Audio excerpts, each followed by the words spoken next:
E aí pessoal, tudo bom? Meu nome é Kainan Figueiredo Pereira, eu sou orientado pelo professor Daniel Sadoc e pelo professor Gerson Zaverucha. Hoje eu vou apresentar o trabalho sobre vulnerabilidades, produtos e exploits, uma abordagem de aprendizado estatístico relacional.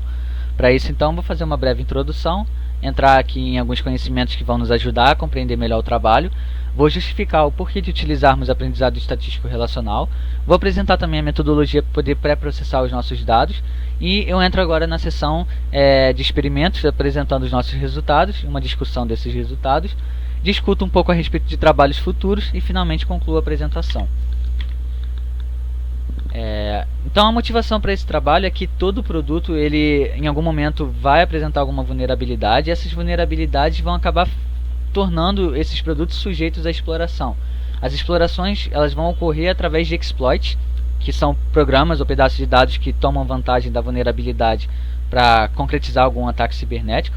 E por causa disso acaba sendo difícil você determinar se um produto vai ou não ser explorado. Se você for considerar agora o contexto de sistemas de controle industriais, que são sistemas mais inseguros por causa de alguns requisitos que eles apresentam, você vai acabar tendo esse problema ainda mais agravado. Então, a gente vai encontrar na literatura diversos trabalhos focando na exploração a nível de vulnerabilidade. Nesse nosso caso, a gente está interessado em adaptar essa tarefa para ser capaz de predizer a exploração de produtos.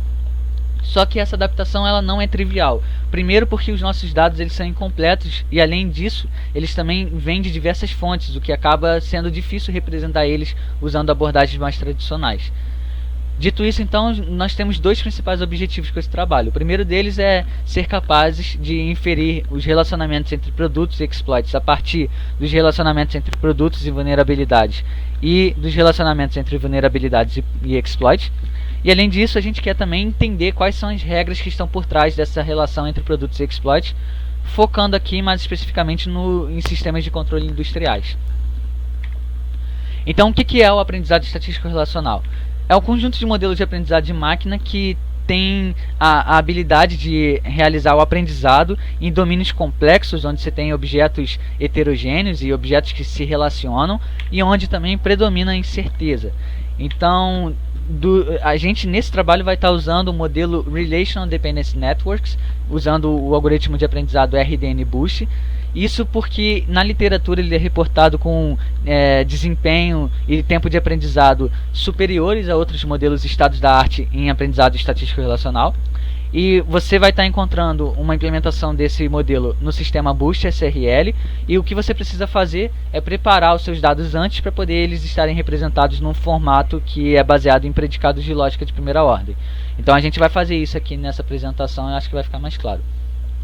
Nossos dados eles vêm principalmente de um trabalho anterior, onde os autores coletaram usando o Shodan, filtrando somente usando a tag ICS, que é Industrial Control Systems. Eles coletaram dispositivos que estão relacionados a sistemas de controle industriais e a partir desses dispositivos eles extraíram os produtos que rodavam nesse dispositivo ou até mesmo o produto relacionado ao próprio dispositivo, como aqui o Siemens Symantec S7200. E a partir desses produtos eles coletaram também as vulnerabilidades que afetavam esses produtos usando aqui a Base Nacional de Vulnerabilidades dos Estados Unidos. Então a gente tem 156 produtos representados nesse conjunto de dados. O que a gente fez foi recorrer novamente à Base Nacional de Vulnerabilidades para poder atualizar a lista de vulnerabilidades que afetam esses produtos. E uma novidade nesse nosso conjunto de dados é que agora a gente também utiliza informações de exploits que afetam as vulnerabilidades e exploits que afetam os produtos em si. A gente coletou então esses exploits usando a base Exploit Database e também pesquisas no Google. Agora, por que utilizar aprendizado estatístico relacional? Basicamente são duas as motivações. A primeira delas é com relação à natureza do nosso problema. Quando você está diagnosticando um produto que tenha sido explorado, você pode acabar se expressando da seguinte maneira: esse produto foi afetado por esse exploit por causa daquela vulnerabilidade.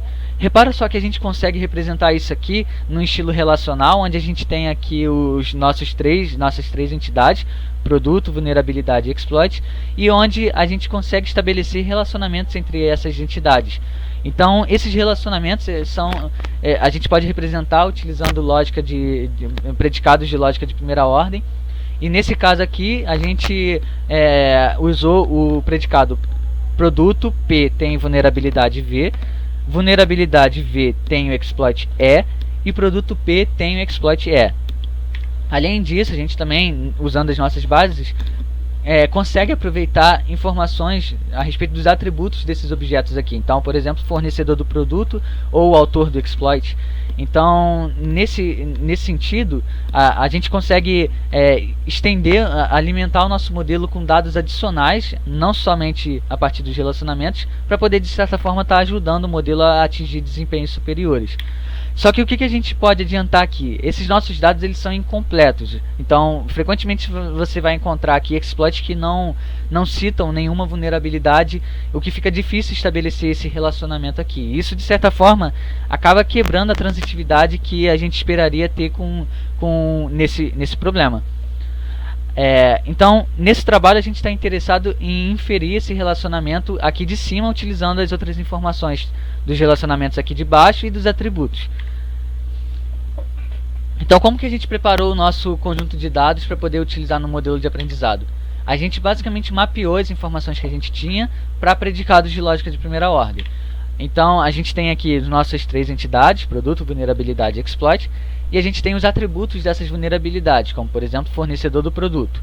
Esses atributos eles foram mapeados em predicados da seguinte maneira: você tem o nome do predicado, que reflete de certa forma um atributo, por exemplo, CPE vendor, e cada termo aqui, o primeiro termo desse predicado, representa o identificador da entidade que é dona do atributo, por exemplo, esse dispositivo aqui, o Siemens Symmetric S7200, e o segundo termo é o valor do atributo, nesse caso do atributo fornecedor, o fornecedor desse produto é a Siemens. A gente também tem informações relacionadas aos relacionamentos entre as nossas entidades.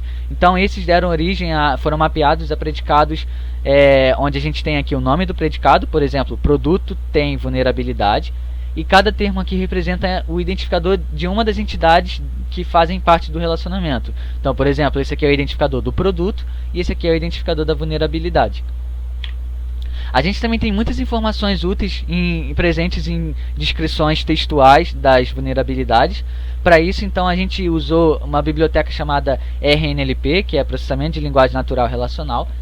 Essa biblioteca é desenvolvida para Python, e aí o que ela faz é, a partir de textos, ela estabelece relacionamentos entre palavras, frases e blocos de frases que são extraídos a partir desses textos. Então a gente no final tem um conjunto de fatos relacionais que podemos estar utilizando no nosso modelo também. A gente precisa construir o nosso predicado-alvo. Aqui então a gente já entra no predicado que a gente quer inferir. Como a gente quer inferir o relacionamento entre produtos e exploits, a gente pode gerar um predicado que é da seguinte maneira: produto P tem exploit E.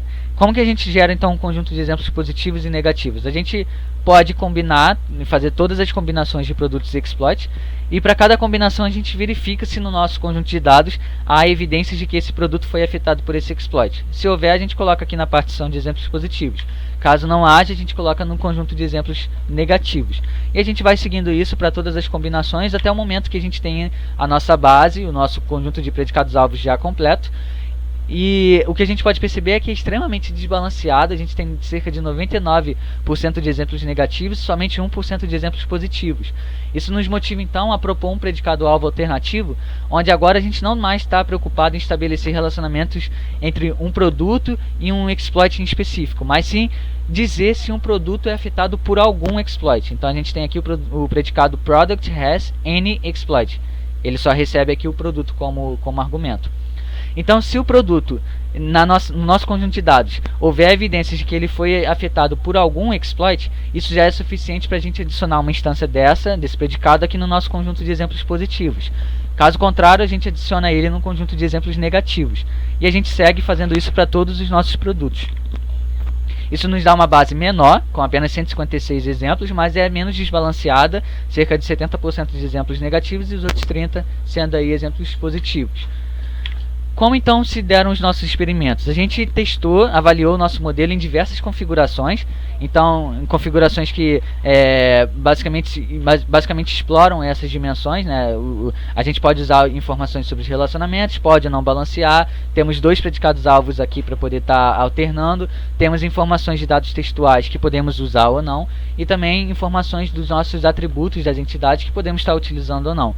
Então a gente vai gerar algumas configurações aqui e vamos avaliar usando validação cruzada estratificada, setando aí 5 folds e extraindo as métricas AUC-ROC e AUC-PR, sendo que a nossa ênfase aqui é otimizar a AUC-PR, porque ela é uma métrica mais adequada para quando a gente tem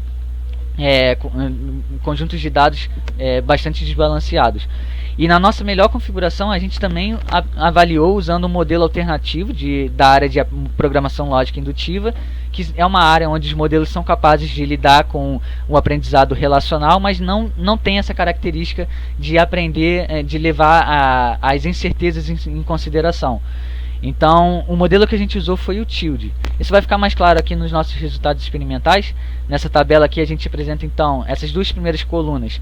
São os modelos mais básicos que a gente consegue criar, onde a gente parte somente das informações dos relacionamentos aqui de baixo para poder tentar inferir o relacionamento direto entre produto e exploit. Nesse lado esquerdo a gente utiliza o predicado produto tem exploit. E esse aqui é o predicado mais geral, né, que estamos preocupados em saber se o produto tem algum exploit. E conforme a gente pode perceber, o desempenho em relação ao AUC-PR para esse problema mais geral, de um produto ter algum exploit, foi um desempenho superior. Isso porque é uma tarefa mais simples. Não sei se vocês concordam, mas é mais fácil você dizer se o produto tem algum exploit do que você apontar quem é esse exploit. Então a gente também avaliou em diferentes configurações e a gente percebeu que o nosso melhor modelo, ele não só toma vantagem dos relacionamentos, mas também toma vantagem aqui dos atributos das nossas entidades e dos dados textuais para poder estar auxiliando no desempenho do nosso modelo. E avaliando essa mesma configuração aqui, utilizando o modelo TILD, a gente percebeu um desempenho inferior, o que mostra que realmente aprendizado estatístico relacional pode ser uma melhor abordagem em relação à programação lógica indutiva. Então, os nossos resultados aqui, basicamente utilizando a saída do nosso modelo, que é uma árvore de regressão relacional, onde aqui a gente simplificou. A gente pode perceber que se um produto de aplicação ele tiver pelo menos uma vulnerabilidade para a qual existe um exploit afetando essa vulnerabilidade, já é suficiente para poder aumentar a fração de produtos explorados, a probabilidade de exploração dos produtos, e essa probabilidade pode aumentar ainda mais se todas as vulnerabilidades que afetam o produto tiverem complexidade de acesso baixa ou média. Então, se ela tiver alta, reduz um pouco essa probabilidade. Além disso, no caso onde a gente não observa essa relação, né, que é esse nosso caminho inferior aqui dessa nossa figura, né, se a gente não observar esse caminho direto, a probabilidade de exploração ela vai cair consideravelmente, principalmente para produtos de sistemas operacionais e de hardwares. Como trabalhos futuros, a gente já vem explorando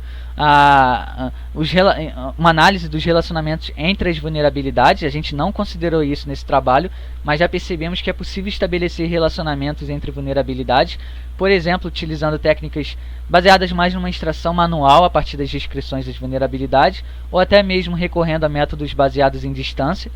E além disso, a gente também vem analisando, vem num trabalho relacionado a monitoramento de dispositivos conectados à internet, onde a gente já percebeu que os dados também são incompletos e a gente poderia estar utilizando uma abordagem semelhante, só que agora considerando as entidades, dispositivos, produtos e vulnerabilidades. E como conclusão, a gente percebeu que combinar dados de diferentes fontes para a segurança cibernética é um passo-chave para resolver pelo menos esse nosso problema aqui de predição de exploração de produtos. A gente pode estar se beneficiando de aprendizado estatístico relacional para esse propósito, isso porque ele nos permite aprender a partir de bases de conhecimento tão complexas quanto necessárias. E a gente realizou aqui, né, a inferência de relacionamentos desconhecidos entre produtos e exploits, atingindo uma AUC-ROC de 0.83 e uma AUC-PR de 0.69. E finalmente a gente mostrou também que é possível a gente extrair padrões, interpretar o nosso modelo para poder entender melhor quais são as regras por trás desse nosso problema. Bom pessoal, então é isso que eu tinha para falar. Muito obrigado pela atenção de todos. Um grande abraço.